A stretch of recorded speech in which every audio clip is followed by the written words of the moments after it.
नमस्ते दोस्तों, आज हम वापस एक नए टॉपिक के साथ हाजिर हुए हैं। इजराइल फिलिस्तीन वॉर। आप सबके जान में, आप सबको पता है वर्तमान में क्या चल रहा है, क्या इन दोनों के बीच में है। देखो, मैं आपको इनके वर्तमान में क्या चल रहा है ये बोल के पकाऊंगा, क्योंकि सब जगह यही चल रहा है, आप भी न्यूज में यही देख रहे हो, सब देख रहे हो। मैं आपको बताऊंगा कि भाई इजराइल और फिलिस्तीन में ऐसा क्या हो गया अचानक कि ये दोनों वापस लड़ पड़े, या क्या इनकी लड़ाई पहली है, क्या ये पहले से लड़ रहे हैं। तो इसका इतिहास बड़ा पुराना है। इसका इतिहास के लिए हमको लगभग ईसा पूर्व के अंदर जाना पड़ेगा, और ईसा पूर्व के बाद ईस्वी में आना पड़ेगा। तो हम यहाँ पे क्या करेंगे, सबसे पहले इनकी हिस्ट्री देखेंगे, उसके बाद इनकी भौगोलिक मतलब जो इनका क्षेत्र बना, वो क्षेत्र कैसा बना उसकी बात करेंगे। उसके बाद हम आज के टाइम में आएंगे और भारत का ऑफिशियल स्टैंड इजराइल के साथ ही क्यों, इसकी बात करेंगे। स्टार्ट करते हैं। तो ये पूरी जंग एक 35 एकड़ की प्लॉट है यरूशलेम के लिए। यरूशलेम 3 धर्म, यहूदी, इस्लाम और तीसरे ईसाई, तीनों के लिए पवित्र जगह। हम बात करते हैं इसकी हिस्ट्री की, तो हम यहूदी से स्टार्ट करते हैं, क्योंकि यहूदी मान्यता के हिसाब से सबसे प्राचीन यहूदी थे। इनका काल लगभग 2000 ईसा पूर्व से माना जाता है। तो है क्या कि यहूदी इस स्थान को बोलते हैं हर हवाइयत। क्या बोलते हैं? हर हवाइयत, जो कि हिब्रू भाषा का शब्द है, जिसको टेंपल माउंट भी कहा जाता है। तो हुआ क्या, आप ध्यान से सुनना कि यहूदी ये मानते हैं कि उनके जो ईश्वर थे, उन्होंने पहला जो इंसान बनाया वो इंसान यरूशलेम में बनाया। यरूशलेम की मिट्टी ली, उससे पहला इंसान बनाया, जिसको ये बोलते हैं एडम। आपने सुना होगा एडम्स पूल, मतलब एडम का मतलब जो प्रथम मनुष्य था उसका पुल, इसलिए एडम जो होता है इनके लिए प्रथम मनुष्य था। तो इनके लिए पहली मान्यता तो ये थी कि यहाँ प्रथम बार ईश्वर ने एक इंसान को बनाया। दूसरी मान्यता इनकी एक और प्रसिद्ध है कि इनके एक पैगंबर साहब थे, इब्राहिम।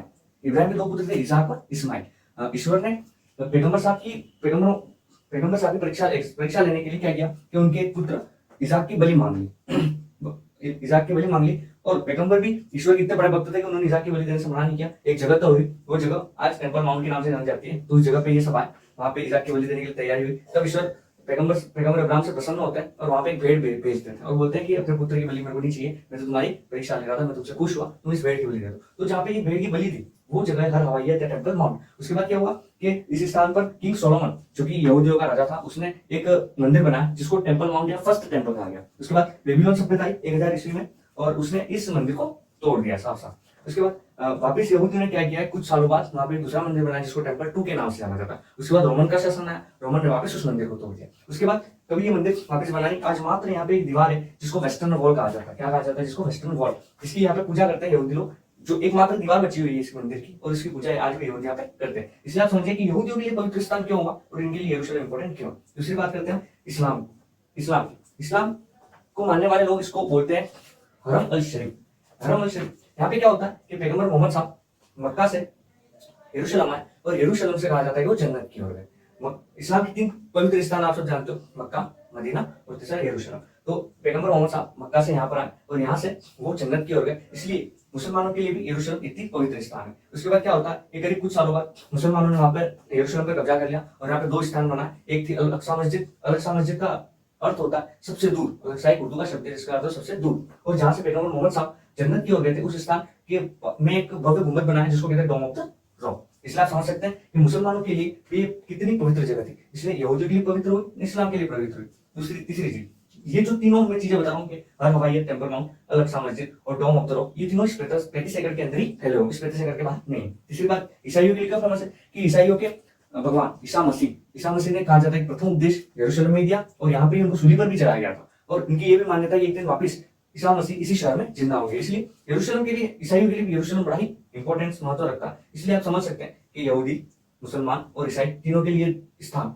कितना पवित्र स्थान। अब हुआ क्या कि धीरे धीरे समय बढ़ता गया, यहाँ पर मुसलमानों का कब्जा था, आप जानते हो। उसके बाद हुआ क्या कि ईसाइयों को ये चीज नागवार गुजरी कि जैसे जैसे इस्लाम का प्रसार होता गया, वैसे वैसे ईसाइयों के जो पवित्र स्थान थे वो इस्लाम के कब्जे में आ गए। तो ईसाइयों ने यहाँ पे एक वॉर चालू की जिसको हम कहते हैं क्रूसेड वॉर, मतलब होली वॉर। तो जो होली वॉर, जो फर्स्ट होली वॉर होती है, वो फर्स्ट होली वॉर होती है यरूशलेम के लिए। इस यरूशलेम के लिए फर्स्ट होली वॉर होती है, जिसके अंदर क्या होता है कि एक और मुसलमान होते हैं, एक और ईसाई होते हैं, और इस युद्ध को ईसाई जीत जाते हैं। बट ईसाई इस जीत को ज्यादा देर तक संजोए नहीं रखते हैं, और लगभग करीब 100 साल के अंदर ही वापस मुसलमानों का इस जगह पर कब्जा हो जाता है। यहाँ पर मुसलमान कब्जा होने के बाद एक वक्फ बोर्ड बनाते हैं इस अल अक्सा मस्जिद और डोम ऑफ द रॉक के लिए। ठीक है, वो समय चल रहा होता, और ये बहुत बड़ा लंबा समय गुजरता। और उसके बाद आता है 1948। सीधा मैं आ जाता हूँ, वहां से लेकर आ गया सीधा 1948। हुआ क्या, सेकंड वर्ल्ड वॉर स्टार्ट थी। सेकंड वर्ल्ड वॉर में एक और था, पूरा आपकी जो कंट्रियाज थी, खास करके ईसाई कंट्रियाज, जिसमें खास करी थी कि आपका यूएस हो गया, उसके अलावा आपका फ्रांस हो गया, ब्रिटेन हो गया, ये सब कंट्रियाज में। दूसरी ओर जर्मनी था। तो जर्मनी का सपोर्ट कर रहा था ऑटोमन साम्राज्य। ऑटोमन साम्राज्य का ये पूरा हिस्सा फैला हुआ था, जिसके अंदर टर्की भी आता, जॉर्डन भी आता, और बहुत बड़े बड़े हिस्से थे। तो आगे हार गए जब ऑटोमन साम्राज्य और ये जर्मनी और सब हार गए। तब अंग्रेजों ने क्या किया, देखिए अंग्रेजों ने कितने चालाकी से ये काम किया कि अंग्रेजों को पता था कि इसराइल को हम छोड़ नहीं सकते, मुसलमानों को दे नहीं सकते, तो उन्होंने क्या बोला कि यहूदियों को एक स्थान दिया जाए, एक नया देश दिया जाए जो कि इस फिलिस्तीन के पास में हो। हम इसकी ज्योग्राफी भी पढ़ना बाकी, तो इस फिलिस्तीन के पास में हो, और इसके कारण क्या जेरूशलेम पर भी यहूदियों का थोड़ा बहुत हिस्सा है, जिससे ईसाइयों का भी इस पर हिस्सा थोड़ा बहुत बना है। इसलिए उन्होंने क्या किया, बड़ी चालाकी से ओटोमन साम्राज्य के हारने के बाद इस स्थान को यहूदियों को दिया। अब यहूदियों को जब दिया गया हिस्सा, ये ऐसे नहीं मिला। 1948 में इजराइल का निर्माण हुआ, पहली बार इजराइल यहाँ पे बना। अब बात ये आती है कि इजराइल फिलिस्तीन के पास ही क्यों, बात यहाँ पे इजराइल पे यहीं क्यों बना, इजराइल क्यों नहीं भारत के पास बन गया, इजराइल क्यों नहीं पाकिस्तान की जगह बन गया, इजराइल दुनिया में कहीं पर भी क्यों नहीं बन गया, इजराइल फिलिस्तीन के पास मेडिटेरियन सी और आपके जॉर्डन के बीच के अंदर क्यों बना, जिसकी सीमाएं लेबनान, सीरिया और मिस्र की ओर लग रही है। तो बात यहाँ पे ये होती है कि इनकी बाइबल है हिब्रू बाइबल, यहूदियों की पवित्र बाइबल है हिब्रू बाइबल, जिसके तहत ऐसा कहा जाता है कि यहूदी एक बार पुनः अपने उस स्थान पर जहां पर ईश्वर ने प्रथम मनुष्य एडम बनाया था, उस स्थान को वापिस एक देश बनाएंगे, जिसका नाम भी उस बाइबल में दिया गया इजराइल। इजराइल नाम था अपने अभी मैंने आपको बताया कि इसाक, पैगंबर इब्राहिम के बेटे थे इसाक, उनके पुत्र थे इजराइल, जिसको कहा जाता था इजराइल, उनके नाम पर ये देश बना इजराइल। ठीक है, तो भाई पता चल गया 1948 के अंदर आपका इजराइल का निर्माण हो गया। अब बात आती है यूएन। 1948 सेकंड वर्ल्ड वॉर का एंड था। इसमें क्या हुआ कि यूएन ने एक पार्टीशन रेजोल्यूशन निकाला 1948। इसके तहत उन्होंने बोला कि फिलिस्तीन जो वर्तमान में, फिलिस्तीन देखो ये पूरा इतना एरिया, पहले इस पूरे एरिया को जो आज इजराइल और वेस्ट बैंक और गाजा स्ट्रिप है, उस पूरे एरिया को जाना जाता था फिलिस्तीन के नाम से। तो यूएन ने बोला कि फिलिस्तीन के दो हिस्से हो, पश्चिमी जो भाग है उसको आप इजराइल बोल दो, इधर का जो भाग है छोटा सा भाग है उसको बोल दिया वेस्ट बैंक या फिलिस्तीन बोल दिया। तो उस समय क्या हुआ कि यहाँ से जितने फिलिस्तीन थे मुख्य रूप से उन सबको वापस वेस्ट बैंक फिलिस्तीन के उसके अंदर जाना पड़ेगा, गाजा स्ट्रिप में रहना पड़ा। तो उस समय तो चलो ये यहाँ पे चलेगा, और जितने भी दुनिया भर के यहूदी है उनको बोला गया इजराइल में, और मैक्सिमम जो यहूदी वो इजराइल में रह रहे हैं। उसके बाद फिलिस्तीन की तो इससे गलती, पर अभी भी यूएन के सामने एक सबसे बड़ा संकट था जेरूशलेम, कि जेरूशलेम तीनों धर्मों की पवित्र भूमि। अब जेरूशलेम का किया क्या जाए, तो यरूशलेम पर क्या हुआ कि यूएन ने बोला कि इसका हिस्सा मेरे पास है, ये किसी को नहीं देना, ये मैं मेरे पास रखता हूँ। बट अरब देशों को ये चीज पसंद नहीं है। अब यहाँ पे एक वॉर स्टार्ट होगी जिसको हम बोलते हैं अरब इजरायली वॉर। क्या बोलते हैं हम, अरब इजरायली वॉर। करीब इनके बीच में 4 युद्ध हो जाते हैं, 1948 में, 1957 में, 1967 में, और फोर्थ होता है 1972 के अंदर। तो इनके बीच के अंदर ये 4 वॉर होते हैं, जिसके अंदर मैंने एक ही वॉर लिखा, थर्ड अरब इजरायली वॉर थर्ड।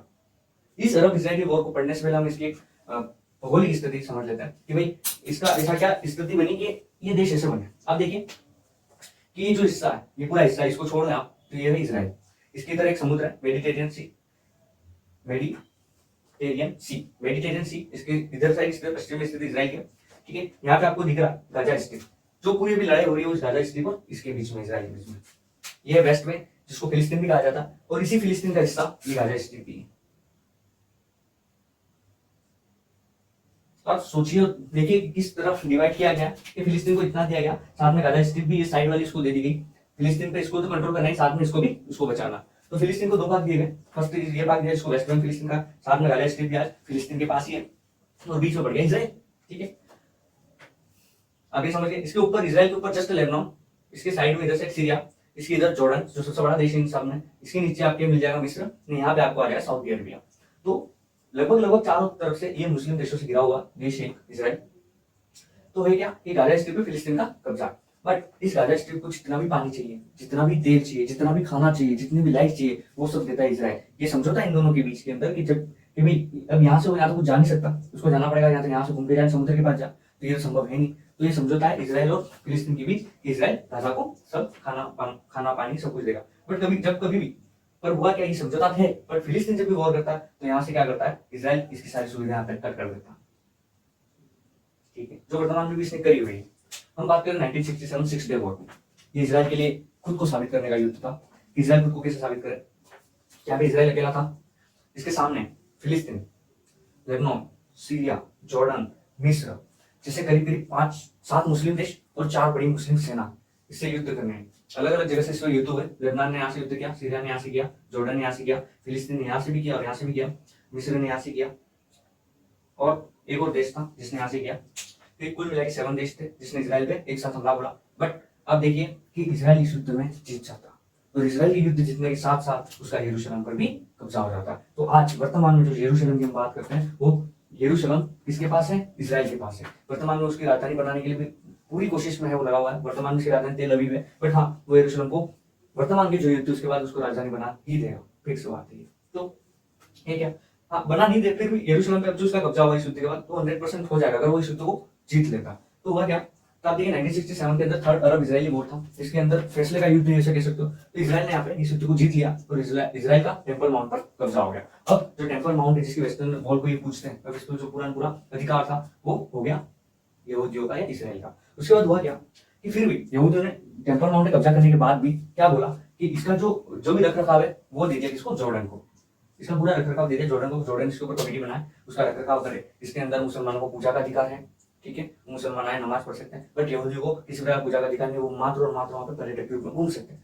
पर जैसे जैसे समय बदलता गया 2000 2005 इनके बीच में टकराव वापस बढ़ता गया, जैसे जैसे टकराव बढ़ता गया यहूदियों के मन के अंदर इच्छा बढ़ती गई कि अब हम यरूशलेम पर भी हम भी पूजा करें। धीरे धीरे उनकी भी वहां पे पूजा स्टार्ट होगी। उसके बाद कहीं ना कहीं आपस में जब पूजा और मान उनका पवित्र स्थान, मैंने कहा 3 धर्म का पवित्र स्थान, तो आपस में जब भी पूजा और ये करता आपस के अंदर इनका संघर्ष वापस बढ़ता ही गया हर जगह हर बार। तो ये संघर्ष ऐसा बढ़ता गया और आज भी चल रहा है। अभी युद्ध खत्म हो जाएगा या रहे उसके बाद में मैं कह सकता हूँ कि वापिस ये संघर्ष इनके बीच में रहेगा ही रहेगा, ये संघर्ष कभी एंड नहीं हो सकता। उसके बाद हम सबसे इंपॉर्टेंट बात करते हैं इंडिया का इसके अंदर क्या पॉइंट है कि इंडिया इसराइल को ही क्यों सपोर्ट करे या क्यों कर रहा है। तो इसका सबसे बड़ा रीजन है फर्स्ट चीज कि इसराइल भारत का बड़ा पुराना मित्र है। अगर भारत पे कभी कोई संकट आता है सबसे पहले इसराइल सामने आता है, क्या इसराइल सबसे पहले उसका सपोर्ट करता है। सेकंड कि जब भी इस वर्ल्ड के अंदर जो पॉलिटिक्स उसमें कभी किसी सपोर्ट किया जाता है ना तो वो सपोर्ट पॉलिटिक्स बेस्ड होता है कि आपकी पॉलिटिक्स क्या काम करती है। अब भारत का फिलिस्तीन से कोई संबंध नहीं, ना भारत फिलिस्तीन से कुछ लेता, तो परंतु हाँ इसराइल से तो बहुत कुछ रहता है, चाहे उसकी डिफेंस टेक्निक हो, चाहे उससे पानी कैसे शुद्ध करें। सबसे बेस्ट हम कहते हैं वाटर प्यूरिफायर जो होता है वो इसराइल का, कि वो समुद्र से पानी बना रहा शुद्ध है। तो हमको इसराइल का ही सब, इसराइल हमारा सबसे पुराना मित्र है। दूसरा जो पॉलिटिक्स कहती है कि फिलिस्तीन से हमारा कोई ऐसा संबंध है नहीं, इसराइल से हमारा अधिक संबंध है, इसलिए इसराइल का हमारा सपोर्ट करना अधिक बनता है। इसलिए इंडिया का ऑफिशियल सपोर्ट तो इसराइल को ही रहेगा, ये बात फिक्स है। बट एक बार वापस एक जंग के मुहाने पर जिसके अंदर सेक्शन बढ़ चुके हैं, अब कौन किसकी ओर रहता है वो आगे समय में पता चलेगा। पर हाँ मैं सोचता हूँ आपको ये जो मैंने बताया हिस्ट्री कि भाई क्या था कि इस जो 35 एकड़ की जो जमीन है फ्लॉट है यरूशलेम, इसके ऊपर ही मतलब यरूशलेम के अंदर 35 एकड़ की जमीन, यरूशलेम तो बहुत बड़ा, तो उसके अंदर जो जमीन है 35 एकड़ की, उसके लिए पूरा संघर्ष है। ये संघर्ष करीब करीब ईसा पूर्व से चलता हुआ आ रहा है, जिसमें रोमन भी थे, बेबीलोन भी था, उसके अलावा यहूदी हो गए, इस्लाम हो गए, ईसाई भी हो गए, उनका अलग अलग युद्ध है। तो आपको ये समझ में आएगा, तो वीडियो को लाइक करें, शेयर करें, सब्सक्राइब करें।